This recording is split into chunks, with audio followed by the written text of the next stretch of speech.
dumbbell shoulder press.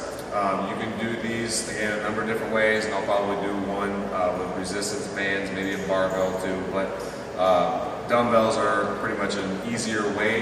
You're going to be able to work the shoulders unilaterally, just one shoulder over the other.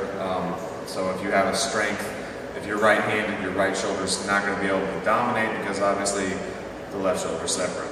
So what this is going to look like, a couple different ways you can do this. Standard is just here. Everybody's going to be a little different. Everybody's going to have a different range of motion. I'm able to come down low without it hurting my shoulders. I've been lifting for over 20 years. No pain in my shoulders. As long as you keep that flexibility, keep mobility, and that'll be another video I'll make. If you have shoulder pain, when you come down, you want to think about elbows even with the shoulders. Try to not go below that if that hurts your shoulders at all. So another important thing is similar with the chest press. You want to get that thoracic extension. Think again, you're being kind of poked in your back, get that chest up, right? So when you have that thoracic extension, what that's going to allow is, as those weights come down, your shoulder blades are able to move freely. It's important, especially if you're on a machine, if you're doing a machine shoulder press and your back is against the pad, you want to make sure, I always think like you're trying to have somebody put their hand between your back and the pad so that space is always there. Because as you're coming down, if you don't have that space there, your shoulder blades can't move.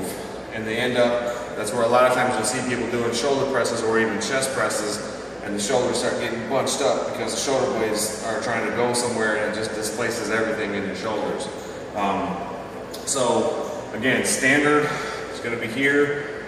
Nice press up. You want to try and get as straight up as you can. If you look in the mirror and you notice you're coming more out front like that, it just means you've got some limited mobility. Unless you've had any acute injuries, it's something we can fix. Generally, mobility and stretching, you know, it's a road that you can definitely go down. My favorite personal as far as shoulder presses are Arnold's, after Arnold Schwarzenegger, obviously. You're going to start with the palms facing in. As you go up, you rotate that dumbbell up, and as you come down, rotate it back down. So it's one smooth, fluid motion. This just allows you to hit a little bit more of that shoulder, get it a little bit more involved as opposed to just the standard. Not that there's anything wrong with this, I just feel this works them a little bit more. That's the shoulder press.